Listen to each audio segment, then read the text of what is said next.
साथीहरू नमस्ते। आज हेर्नुहोस् न पुरै पानी परेको छ काठमाडौँ भ्यालीमा र म चाहिँ घर जाँदैछु।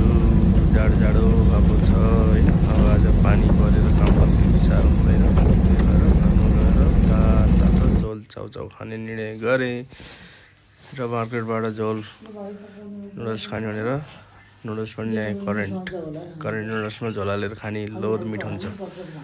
अनि सामानहरू सब रेडी गरेर बनाएँ होइन। सब देखाउँदैछु तपाईँहरूलाई। रेडी भयो, बनाइसकेँ। अब फेरि पाकी पनि सक्यो। यो चाहिँ मेरो मात्रै स्पेसल पिरोवाला नुडल्स हो होइन। म एक्लैको लागि हो चाहिँ। अनि घरमा अर्को दुईजनाको लागि चाहिँ यतापट्टि रेडी हुँदैछ। यो चाहिँ मैले बनाउँदैछु। यसलाई मात्रै सामान रेडी भइसक्यो र म खाना पनि सुरु गर्न लागिसकेको छु। आजको स्पेसल जाडोमा यस्तो तातो सुप चाउचाउ खान कम मिठो हुन्छ। हेर्नुहोस् त ल, उसको साथसाथै स्प्राइट पनि छ साथमा। हेर्नुहोस्, स्प्राइट पनि छ। अस्ति लिएर आएको हो यो। फ्रिजमा यत्तिकै बसिरहेको रहेछ। अनि अझै यसो याद आयो पानी खाने भन्यो नि त पानी होइन चिसै ठिक हुन्छ भनेर खाएर कति लिएर बसेको छु मैले। हो मलाई चाहिँ यस्तो यो करेन्ट नुडल्समा चाहिँ सबै थरी हालेर खान मनपर्छ के साथीभाइहरू। हेर्नु कति मिठो गरी खाइरहेको छु म एक्लै आनन्दले। मिठो मानी खाइरहेको छु मैले चाहिँ। मिठै छ त लोद मिठो हुन्छ। यस्तो गरी खायो भने तपाईँहरू पनि ट्राई गर्न सक्नुहुन्छ घरमा। If you are interested you can make like this and enjoy every moment. Life भने यस्तै हो, कहिले पानी आउने, कहिले के हुने, कहिले लफडा पर्ने, कहिले के हुने, कहिले के हुने भइरहन्छ। खाना चाहिँ नछोड्नुहोस् जिन्दगीमा। जतिसुकै जे भए पनि, जति रमाइलो, जति जे लफडा परे पनि भोग्लाइहाल्छ। आखिरमा खाना परिहाल्छ। स्प्राइटमा चाहिँ यो लेमन मिसाएर खायो भने मिठो हुन्छ क्या। तपाईँ पनि ट्राई गर्दा हुन्छ। मैले खाँदैछु त खाँदैछु है। अलिअलि खाए पो हुन्छ, छिटो हुन्छ। धेरै खानुपर्छ हेर्नु त। अनि चाहिँ टाइम कति लाग्छ र हेर्दै म क्यामेरातिर हेर्दै खाइरहेको छु मस्त। आफै भिडियो बनाउने, आफै खाने, आफै गर्ने। आज फेरि यस्तो स्पेसल डे कि है। बिहान 1 बजीदेखि उठेर 2 टिप गरेँ आज। त्यसपछि अनि घर आएर सुतेर फेरि खानासाना खाएर उठेर गएको। डल्ला खाना पुऱ्याइदिएको। त्यसपछि 1 टिप मारियो।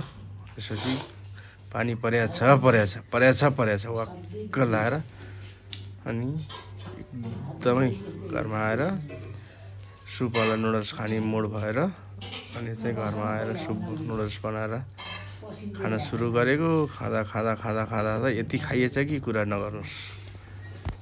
खाएको छ नन स्टप खाइरहने हो।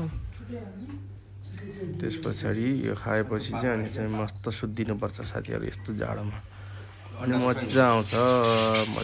जसरी नि जिन्दगी इन्जोय रमाइलो खुसी गरेर कटाउनु त छ नि। आखिर के नै छ र 2 दिनको जिन्दगी भनेर भन्नु भने नि अब 2 दिनपछि फेरि अर्को दिन बाँच्नै पर्छ। त्यही भएर 2 दिनको जिन्दगी चाहिँ होइन, तर रमाइलो चाहिँ गर्नुपर्छ जिन्दगीमा। कतिखेर यो सास जान्छ भन्ने थाहा हुँदैन होइन। त्यही भएर रमाइलो गर्नुहोस्, खानुहोस्, पिउनुहोस्, के खान मन लाग्छ खानुहोस्, बस्नुहोस्। रमाइलै छ जिन्दगी, रमाइलै गर्नुपर्छ। फेरि यस्तो यो पानी परे दिनमा चाहिँ यो खानालाई चाहिँ यति मिठो हुन्छ नि। त्यही भएर आज मैले 2 बजीतिर काम सकिएको थियो लगभग। अनि पानी परिरहेको थियो, फर्स्टै पानी परिरहेको थियो। अब कामसाम हुँदैन भनेर अनि निस्किएको क्या। यही चाउचाउ बनाएर खाने भनेर प्रोग्राम बनाएर निस्केको। मम्मीको नि आज 2 बजे छुट्टी। अनि चाहिँ निस्केर मम्मीलाई लिएर आएर सामान लिएर आएर गरेको। यहाँ मम्मीहरू पनि खाँदै हुनुहुन्छ। मम्मी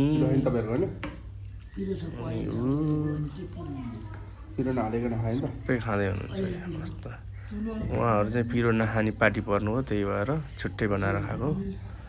म चाहिँ पिरो ल खाएर पनि सकिसकेँ मैले। अन्तिम भइसक्यो, सकिसक्यो। अब खाएर लास्टमा चाहिँ ठन्डा स्प्राइट चाहिँ पिउँदैछु। स्प्राइट पिएर सकेर टक्क लाएर सक्छु। त्यसपछि आफ्नो खाएको भाँडाहरू बेसिनमा लाएर हालिदिन्छु।